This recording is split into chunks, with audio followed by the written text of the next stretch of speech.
Marry Princess Isabel today, or forfeit the crown forever. The words hung in the air of the ornate dressing room like a death sentence. Prince Adrian stood frozen, his royal wedding attire half on, the ceremonial sash dangling from his trembling hands. His father, King Robert, frail and gray from the illness consuming him, had just delivered the ultimatum that would destroy everything. The wedding was in 3 hours. The cathedral was filled with dignitaries from 12 kingdoms. Princess Isabel of Valmont waited in her chambers, perfect and proper and politically flawless. Everything was ready, everything was planned, everything was wrong. Because Adrian's heart belonged to someone else. It belonged to a woman who would never wear a crown, a woman who worked in the palace shadows, a woman named Grace. And in 3 hours, he would lose her forever. But to understand how a prince could fall so desperately in love with a palace maid, you have to go back.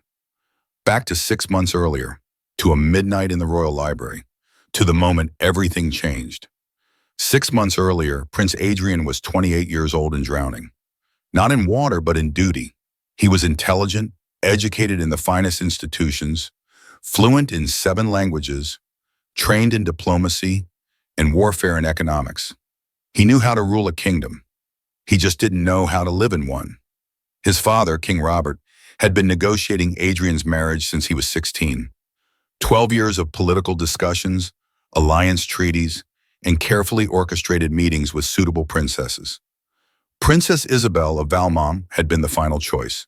Beautiful, educated, from a powerful neighboring kingdom. On paper, she was perfect.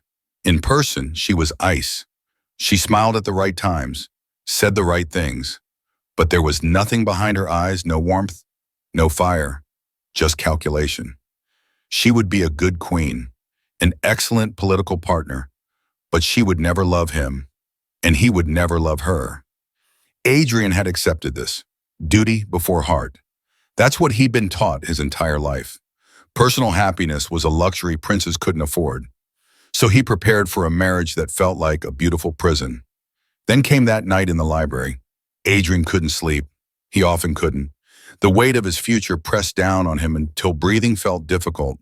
So he'd gone to the royal library at midnight, seeking solace in books, in ideas bigger than his own trapped existence. That's where he found her. A woman sat in the corner, curled in one of the oversized leather chairs, completely absorbed in a book. She wore a simple gray dress, the uniform of palace staff.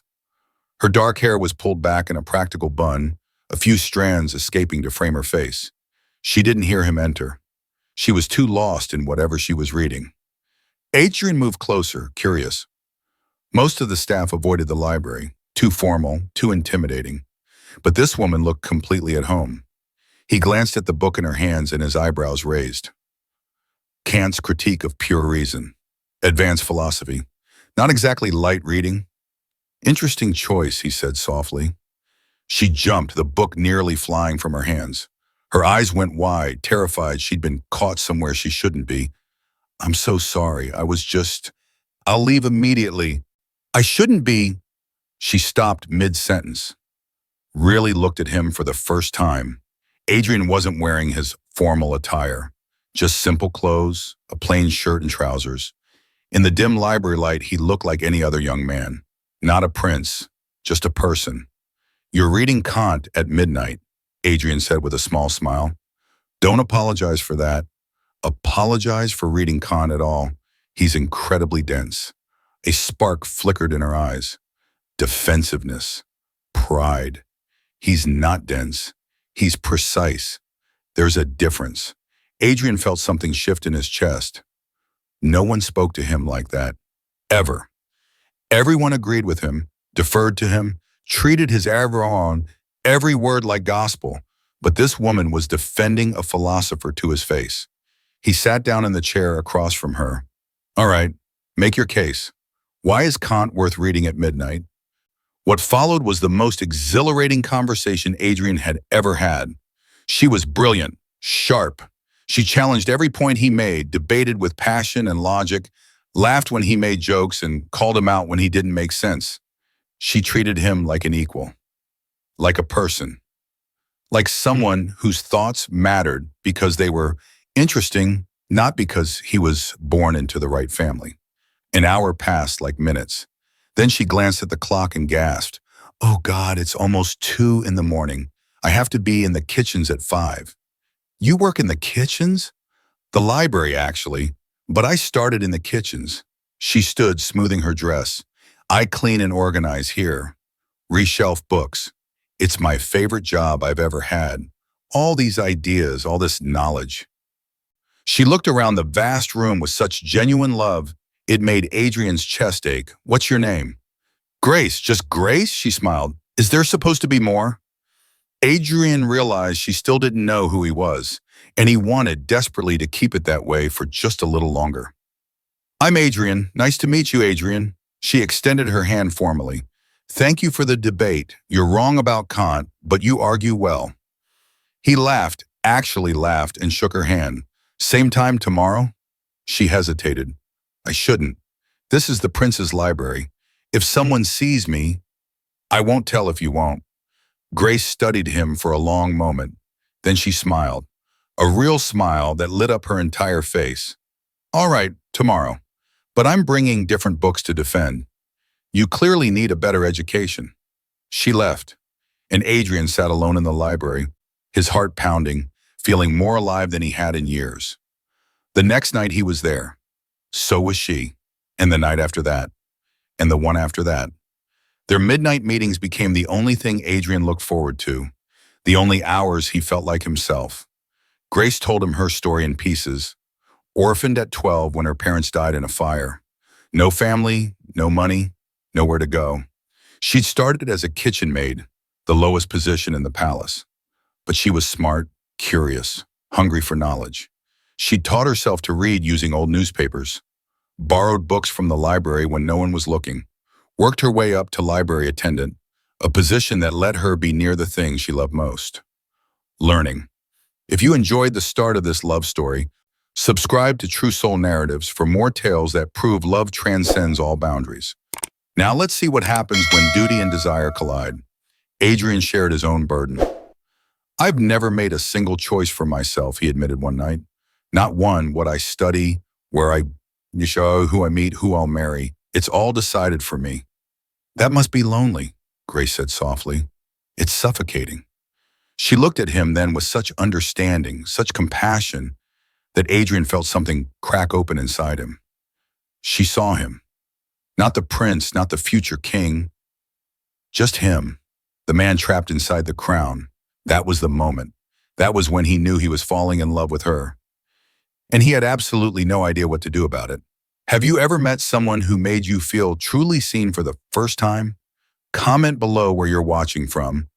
3 months passed like a dream Adrian never wanted to wake from. Every night at midnight, he met Grace in the library. They talked about everything, philosophy and politics and poetry. She challenged his assumptions about the world, about leadership, about what it meant to truly serve people rather than rule them. She made him laugh, made him think, made him feel human. But it became more than talking.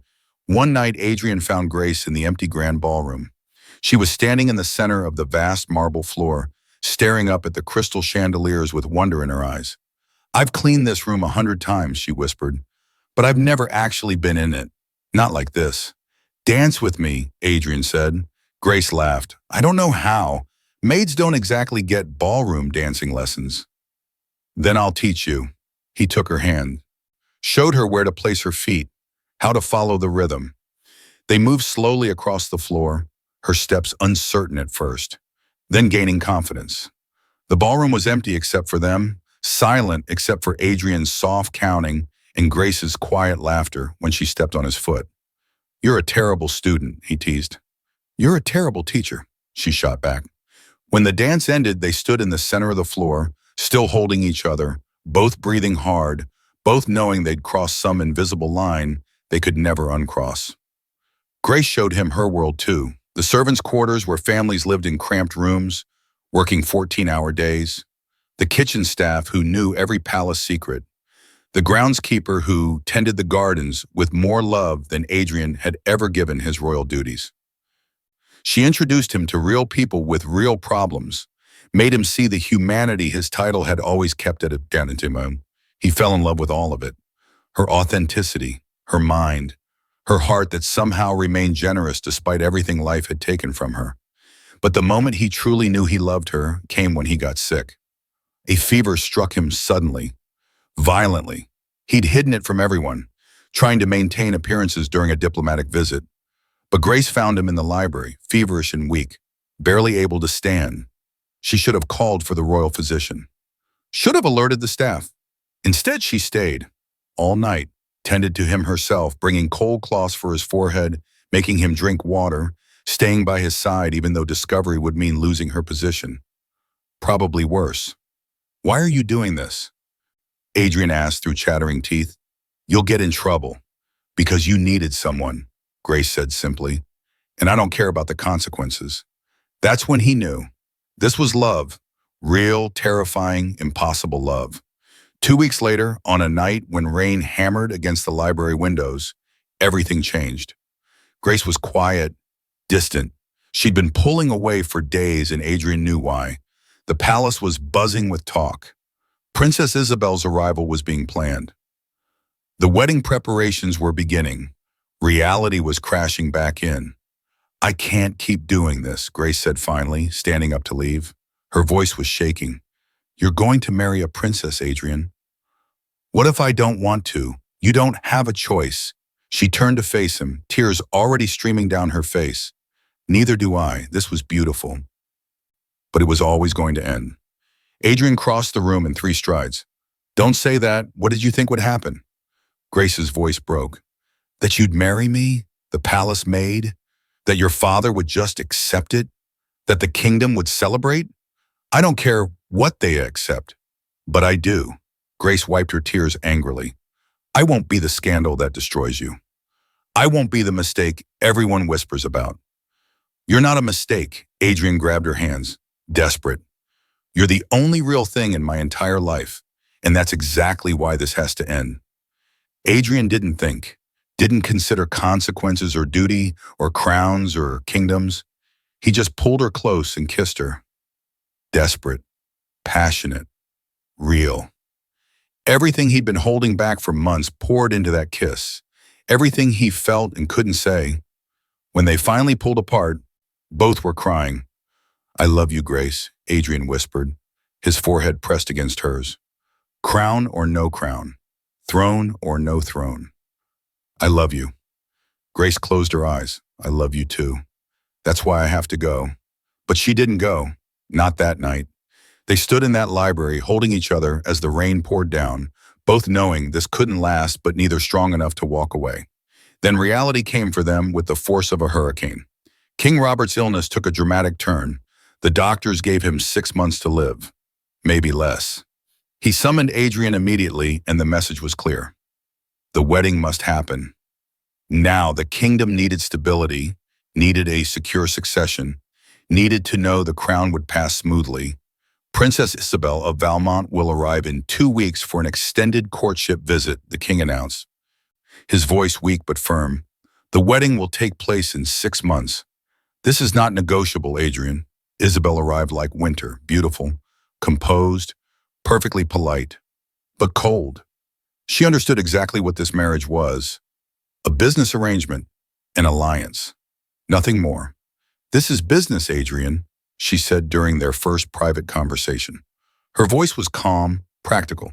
Don't make it complicated. We'll present a united front, produce heirs, maintain stability. What we feel personally is irrelevant. Adrian was forced to spend time with her. Public appearances, state dinners, carefully orchestrated photo opportunities. He smiled for the cameras, danced with her at formal events, played the role of dutiful prince courting his perfect princess. And Grace saw all of it. She saw them laughing together in the palace gardens, photographers capturing every moment, saw Adrian escort Isabel into the state dinner, looking every bit the perfect royal couple, saw him dance with Isabel in the same ballroom, where he'd taught Grace to waltz. Grace understood. He had no choice. This was his duty, his destiny. She'd always known this moment would come, but knowing didn't make it hurt any less. She wrote her resignation letter that night. Carefully worded, professional, giving no hint of why she was leaving. She'd go to another city, find work as a teacher's assistant, disappear into a life where she'd never have to see the man she loved marry someone else. "I won't be the scandal that destroys you," she whispered to herself, packing her few belongings into a small trunk. That's when Adrian found her. He'd been looking for her everywhere, needed to see her, to explain, to tell her that none of it meant anything. He burst into her small room in the servants' quarters and froze. Grace stood by her bed, trunk open, packing. "You were going to leave without saying goodbye." Grace didn't turn around. "It's easier this way." Easier? Adrian's voice was rough with emotion. "For who?" "For both of us." She finally faced him, her eyes red from crying. "What did you think would happen, Adrian?" "I'm a maid. You're a prince. Did you think there was a world where this ends well for us?" "Yes, I did. I do." "Then you're a fool." Grace's voice hardened with the pain she was trying to hide. "You're going to marry Isabel. You're going to be king. And I'm going to be a memory you feel guilty about for the rest of your life." "I'll give up the throne," Adrian said desperately. "I'll walk away from everything. We can leave together. Tonight." "Right now, and then what?" Grace shouted, all her composure shattering. "Then what, Adrian? You resent me forever for what you lost? You wake up every day knowing you abandoned your dying father, your kingdom, your people, for a woman you met in a library? I don't care. But I do." Tears streamed down her face. "Your people need you. Your father is dying, and he needs to know the kingdom is secure. I won't let you destroy your life for me. I won't let you make a choice you'll regret forever. The only thing I'll regret is losing you." They stood there, the impossible distance of 3 feet between them with the feeling like an ocean, both knowing there was no good answer. No path forward that didn't involve one of them sacrificing everything. That's when they heard the soft sound of footsteps in the hallway. Adrian turned. Princess Isabel stood in the doorway. She'd clearly heard enough. "You're in love with her," Isabel said. It wasn't a question. Adrian couldn't lie. Not anymore. "Yes." Isabel looked at Grace, then back at Adrian. Her perfect composure didn't crack. But something shifted in her eyes. Something that looked almost like understanding. "I knew," Isabel said quietly. "I've known since I arrived." Isabel asked Grace to leave the room. Then she turned to Adrian, and for the first time since her arrival, her perfect mask cracked. "I'm in love with someone too," Isabel said quietly. Adrian stared at her, shocked. "What?" "A captain in my father's guard." "Daniel," Isabel's voice softened when she said his name. "We grew up together. He taught me to ride horses, to fence, to be brave." She looked away, blinking back tears. "I've loved him since I was 16 years old. Then why?" "Because I'm a princess," Isabel interrupted. "Duty before heart. That's what we're taught from birth. Personal feelings are irrelevant. The kingdom comes first. Always." She walked to the window, looking out at the palace gardens. "I'll marry you, Adrian. I'll be a good queen. I'll do my duty. But we'll both be miserable. Every single day for the rest of our lives." She turned back to face him. "Is that really what you want for your kingdom? A king who's already dead inside?" Adrian had no answer. "What happens to Daniel?" he asked. "He'll watch me marry you. Then he'll spend the rest of his life serving a king married to the woman he loves." Isabel's voice was bitter. "We're all trapped, Adrian. At least you had the courage to love someone. I never even tried." Before Adrian could respond, urgent footsteps echoed in the hallway. A royal advisor burst in, his face pale. "Your Highness, it's the king. You must come immediately. King Robert was dying, not in 6 months, not in 6 weeks, now." The doctors surrounded his bed, their faces grave. He had hours, maybe less, and he was lucid enough to know it. "The wedding?" King Robert gasped, gripping Adrian's hand with surprising strength. "It must happen today. Now. I need to see the succession secured before I die. Father, please, promise me." The king's voice was desperate. "Promise me you'll do your duty." The palace erupted into chaos. Wedding preparations that should have taken months were compressed into hours. Servants ran through hallways. The royal chapel was prepared. Dignitaries were summoned urgently. Princess Isabel was dressed in a hastily altered gown, and Grace packed her trunk, tears streaming down her face, preparing to leave at dawn before she had to watch the man she loved marry someone else.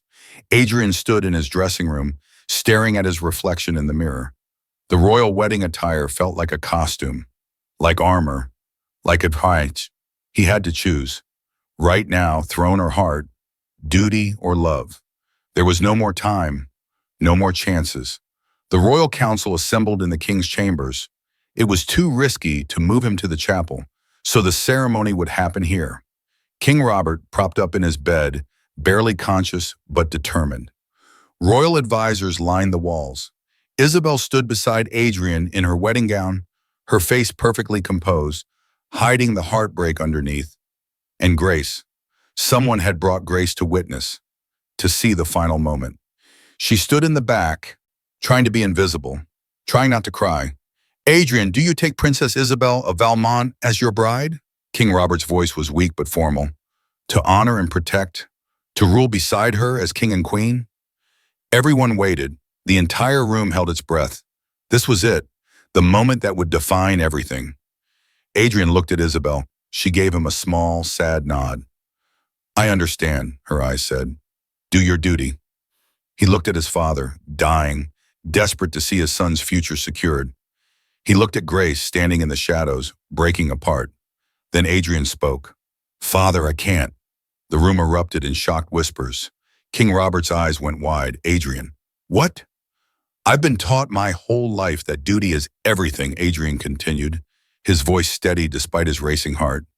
That personal happiness is selfish when you're born to serve. That a good king sacrifices everything, including his own heart. He turned to face the room, all the advisors, all the dignitaries, all the people who'd spent years telling him what he should be. But how can I be a good king if I don't know what love is? How can I lead with compassion if I've never chosen my own heart? How can I ask my people to believe in anything if I don't believe in the most fundamental truth of human existence? Adrian, the king whispered, what are you doing? Adrian turned to Isabel. I'm sorry. You deserve someone who loves you. Someone who looks at you the way you deserve to be looked at. Not someone fulfilling an obligation. Isabel's eyes filled with tears, but she nodded. Adrian faced his father.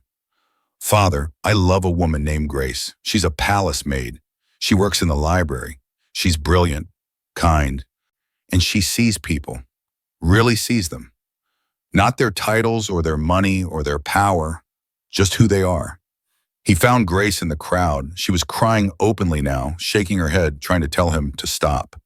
She's taught me more about leadership in 6 months than I learned in 28 years of royal training, Adrian continued. She's shown me that strength isn't about control, it's about connection. If loving her costs me the crown, so be it. I'll walk away right now. Silence fell over the room like snow, heavy, complete, suffocating. King Robert stared at his son. Then his gaze moved to Grace, standing in the back, terrified and trembling. He looked at her for a long moment. Then his eyes filled with tears. I once loved a woman like that, King Robert whispered. A gardener's daughter. Before duty called. Her name was Catherine. The room seemed to freeze. No one had ever heard the king speak of anyone before his marriage to Adrian's mother. I was 20 years old. My father had arranged my marriage to your mother. She was perfect, royal, proper, but I loved Catherine. King Robert's voice broke. I chose duty. I let her go. I married your mother, and she was a good queen, a good woman. But every day of my life, I wondered what would have happened if I'd been brave enough to choose love. He looked at Adrian with something that looked like regret, pride, understanding. Every day I wondered what life would have been. Father, Adrian, do you know the ancient law of succession?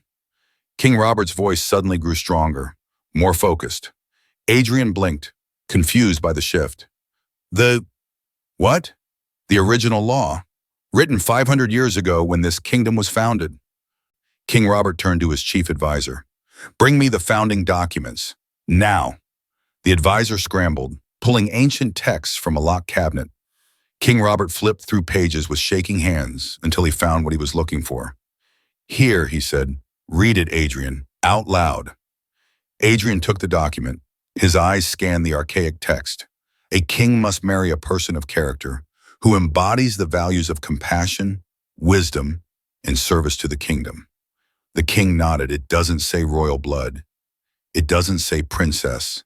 It says a person of character. The advisors erupted in shock.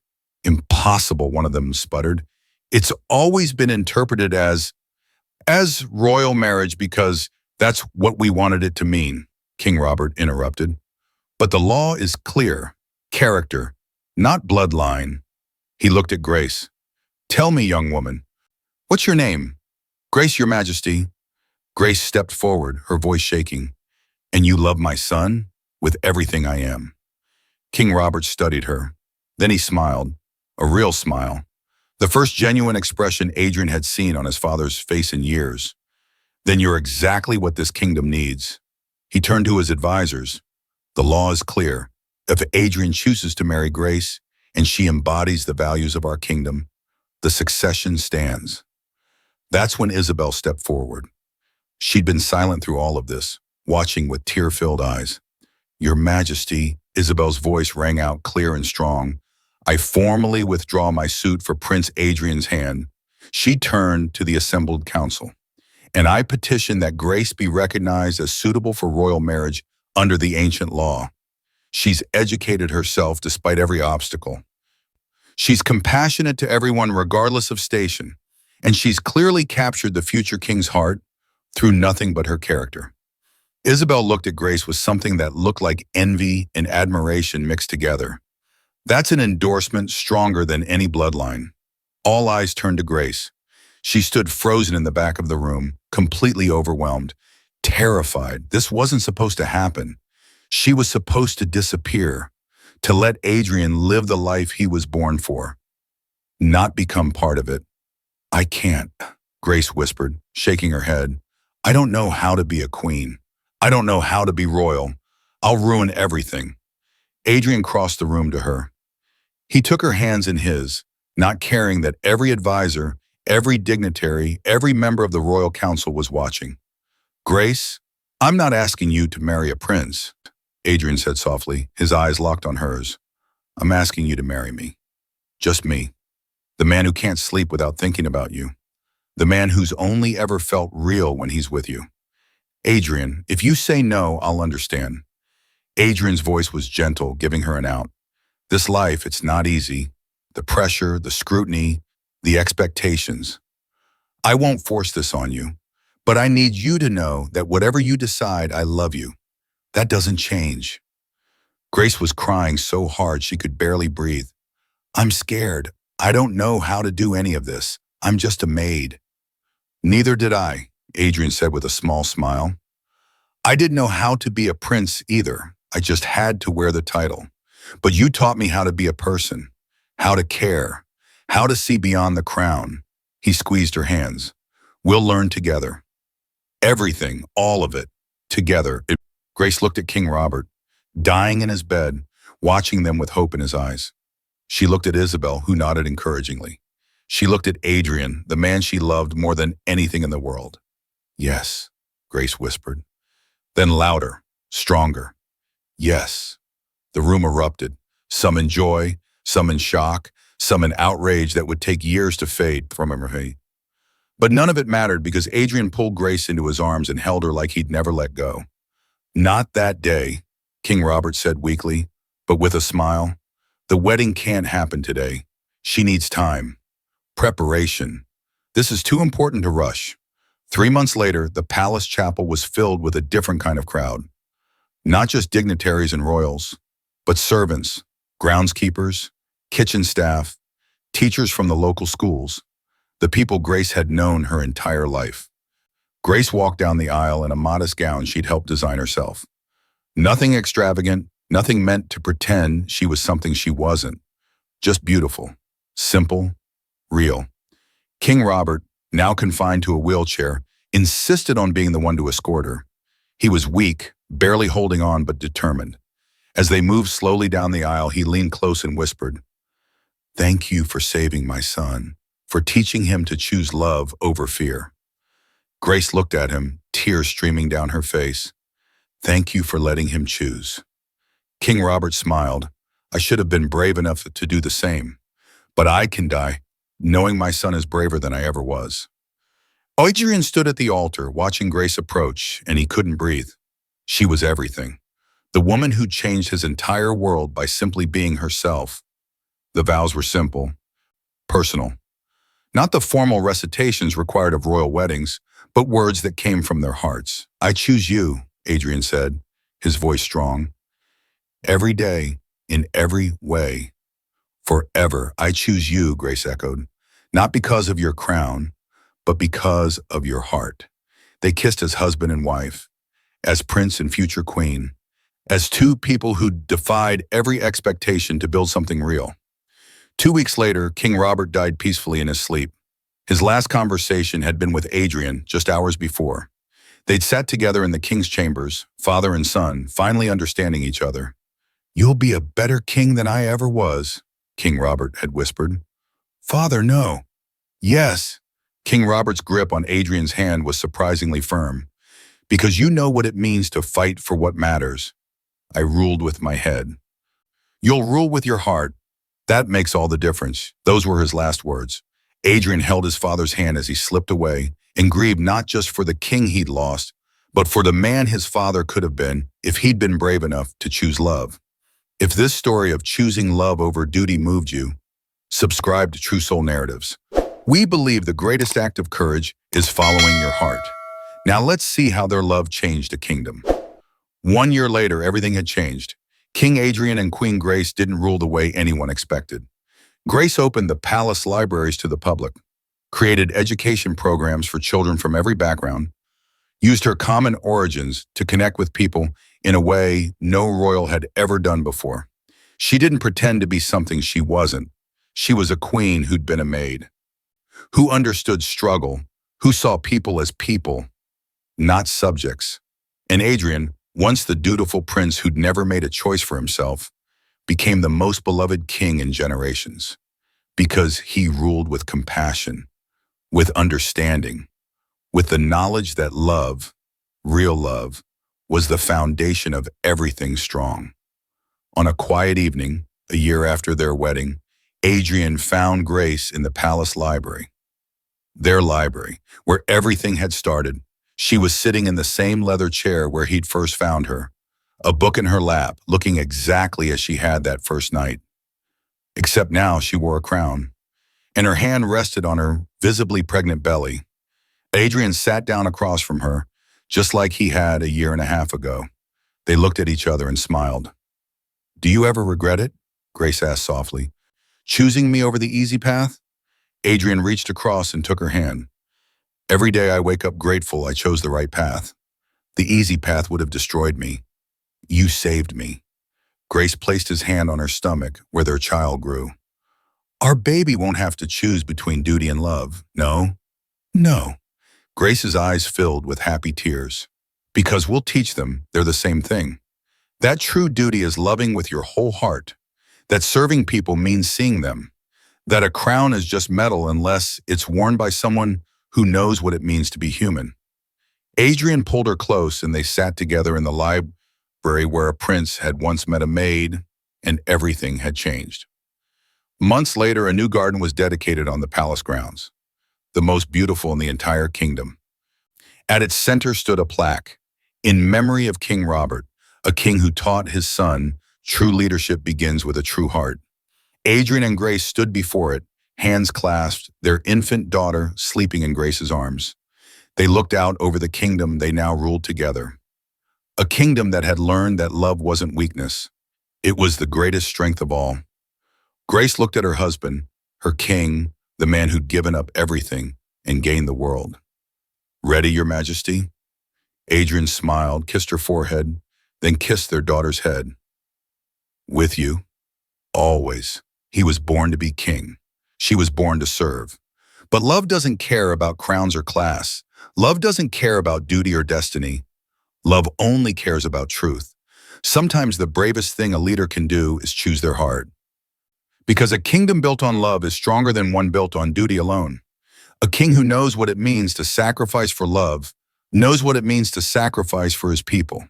Adrian and Grace ruled for 40 years. They were the most beloved monarchs in the kingdom's history. Their children grew up knowing that love and duty weren't enemies.